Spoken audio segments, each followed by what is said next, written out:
पहले के जमाने में जब गांव छोटे होते थे और मुश्किलें बढ़ी, एक शांत और सुंदर सा गांव बसा था।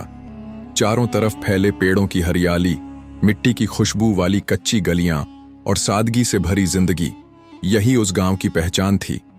उसी गांव में एक गरीब लेकिन मेहनती आदमी रहता था जिसका नाम था अफजल। उसकी पूरी जिंदगी संघर्ष और कमी के बीच गुजरती थी। रोज सुबह वह जंगल जाता, घंटों लकड़ियां काटता, फिर उन्हें अपने कंधे पर लाद कर दूर कस्बे तक पैदल जाता और बेचकर जो थोड़े बहुत पैसे मिलते वही घर चलाने के लिए काफी होते। लेकिन अफसोस, इतनी मेहनत के बाद भी उसके घर का चूल्हा कई बार ठंडा ही रहता। कभी कभी तो वह और उसकी पत्नी मेहताब भूखे ही सो जाते। मगर इन मुश्किलों के बावजूद दोनों के बीच प्यार, भरोसा और सब्र की ऐसी मिसाल थी कि लोग दंग रह जाते थे। मेहताब हमेशा चेहरे पर हिम्मत की चमक लिए रहती और अफजल हर परेशानी को किस्मत का लिखा समझकर दिल मजबूत कर लेता। एक शाम जब अफजल जंगल से लौटकर आया तो उसके कदमों में थकान थी, आंखों में मायूसी और चेहरे पर बोझिलपन। जैसे ही वह घर में दाखिल हुआ, मेहताब ने मुस्कुराकर पानी दिया। अफजल ने गहरी सांस ली और धीमी आवाज में बोला, मेहताब, हम कब तक ऐसे जिएंगे? कब तक इतनी मेहनत करने के बाद भी हाथ खाली रहेंगे? मैं सोच रहा हूं कि किसी दूसरे इलाके में जाकर मजदूरी करूं, शायद वहां किस्मत बदल जाए। मेहताब ने अपना दुपट्टा संभालते हुए कोमल आवाज में कहा, अफजल, मैं तुम्हारे हर फैसले में साथ हूं। अगर तुम्हें लगता है कि बाहर जाकर मेहनत करने से हालात बदलेंगे तो जरूर जाओ। अल्लाह ने चाहा तो हमारा वक्त बेहतर हो जाएगा। मैं यहीं तुम्हारा इंतजार करूंगी। बीवी के हौसले ने अफजल को नई ताकत दी। अगले ही दिन वह कुछ रोटियां और थोड़ा सा सामान लेकर सफर पर निकल पड़ा। नया सफर, नई उम्मीद। कई दिनों की लंबी यात्रा के बाद वह एक शहर पहुंचा। वहां एक बड़ा और नामी व्यापारी रहता था जिसके बारे में मशहूर था कि वह अपने काम करने वालों से अच्छा बर्ताव करता है। अफजल ने उसके दरवाजे पर दस्तक दी। व्यापारी बाहर आया तो अफजल ने विनम्रता से कहा, हुजूर, मैं मेहनती आदमी हूं, कोई काम मिल जाए तो सेवा कर सकता हूं। व्यापारी ने उसकी हालत देखकर पूछा, अगर मेहनत कर सकते हो तो मेरे ऊंटों की देखभाल कर लो, सुबह से शाम तक उनका ख्याल रखना होगा। अफजल ने बिना सोचे हां कर दी। वह पूरी ईमानदारी से काम में लग गया। उसकी लगन देखकर व्यापारी भी खुश रहता। दिन बीतते गए, फिर साल बीत गए और देखते ही देखते 20 लंबे साल गुजर गए।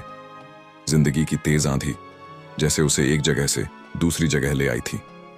लेकिन अब उसके दिल में अपने गांव की, अपनी पत्नी की याद फिर गहराने लगी। एक दिन वह सम्मान के साथ व्यापारी के पास गया और बोला, आका, मैंने आपकी 20 साल सेवा की है। अब दिल चाहता है कि अपने गांव लौट जाऊं। मेरी पत्नी मेरा इंतजार करती होगी। अगर इजाजत दें तो जाना चाहता हूं। व्यापारी ने लंबी सांस लेकर कहा, अफजल, तुमने हमेशा ईमानदारी से काम किया। मेरा दिल नहीं चाहता कि तुम खाली हाथ जाओ। ये कुछ कपड़े, कुछ रुपए और कुछ ऊंट साथ ले लो, सफर में काम आएंगे। अफजल ने शुक्रिया कहा, व्यापारी से विदा ली और अपने गांव की ओर यात्रा शुरू कर दी। एक शाम अफजल एक सुनसान इलाके से होकर गुजर रहा था। सूरज ढल चुका था और दूर एक छोटी सी झोपड़ी नजर आई। झोपड़ी के बाहर एक फकीर बैठा था, चेहरा तेज से भरा हुआ, आंखें जैसे गहरी दुनिया को देख चुकी हों। अफजल ने नजदीक जाकर सलाम किया और बोला, मैं मुसाफिर हूं, सफर लंबा है, अगर इजाजत हो तो एक रात यहां गुजार लूं। फकीर ने हल्की मुस्कान के साथ उसे बैठने का इशारा किया।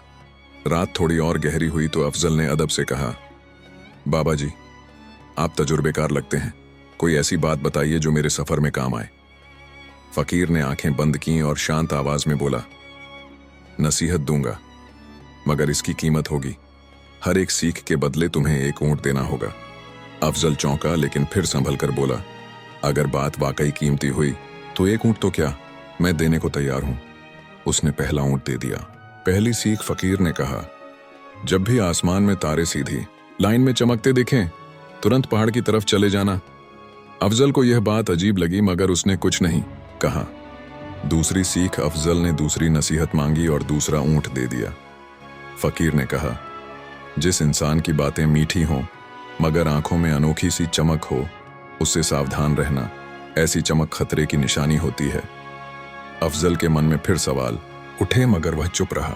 तीसरी सीख आखिर में उसने तीसरा ऊंट भी दे दिया। फकीर ने गहरी आवाज में कहा, सब्र करना, मगर कभी किसी की जान मत लेना। जो खून करेगा उसका अंजाम बेहद भयानक होता है। अफजल ने सिर झुकाया और रात वहीं गुजार दी। पहली नसीहत का सच कुछ दिनों बाद वह एक गांव पहुंचा और रात वहीं रुकने वाला था। उसी दौरान उसने आसमान की ओर देखा। तारे सचमुच सीधी कतार में चमक रहे थे।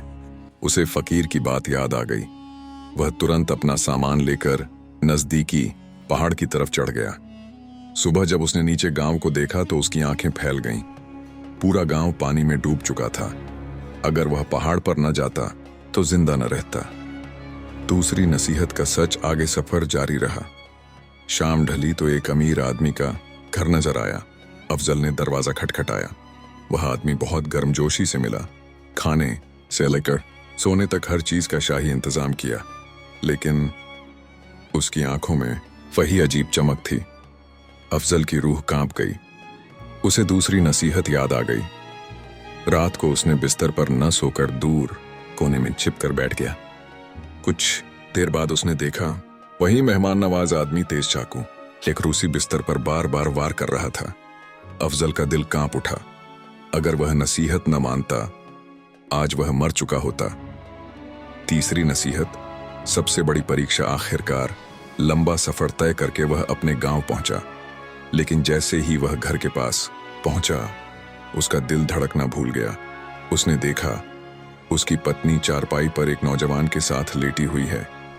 20 साल की मेहनत, तन्हाई, इंतजार, सब एक पल में राख हो रहा था। अफजल के अंदर तूफान उठ गया। हाथ स्वतः ही खंजर की तरफ बढ़ने लगा, मगर ठीक उसी वक्त उसे फकीर की आवाज याद आई, सब्र करना और कभी किसी को मारना मत। अफजल का हाथ ठहर गया। दिल टूटा हुआ था, मगर उसने खुद को संभाला। उसने गांव वालों से अपने घर के बारे में पूछा। लोगों ने बताया, अफजल तुम सालों पहले कमाई के लिए गए थे। उसके कुछ समय बाद तुम्हारी बीवी को एक बेटा हुआ था। अब वह जवान हो चुका है। अफजल के पैरों तले जमीन खिसक गई। जिसे वह बदनामी समझ रहा था, वह तो उसका अपना बेटा था। वह दौड़ता हुआ घर पहुंचा, पत्नी और बेटे को गले लगा लिया। उसकी आंखों से आंसू रुक नहीं रहे थे। उसने समझ लिया, तीनों नसीहतें उसकी जिंदगी की सबसे अनमोल चाबियां थीं। अगर उसने एक भी नसीहत को नजरअंदाज किया होता, वह या तो मौत के मुंह में चला जाता या अपने ही बेटे को मार देता। अंत अफजल ने बाकी की जिंदगी शुक्र और सुकून के साथ बिताई। उसे पता चल गया कि सच्ची सीखें सिर्फ शब्द नहीं होती, कभी कभी वही इंसान की पूरी तकदीर बदल देती हैं।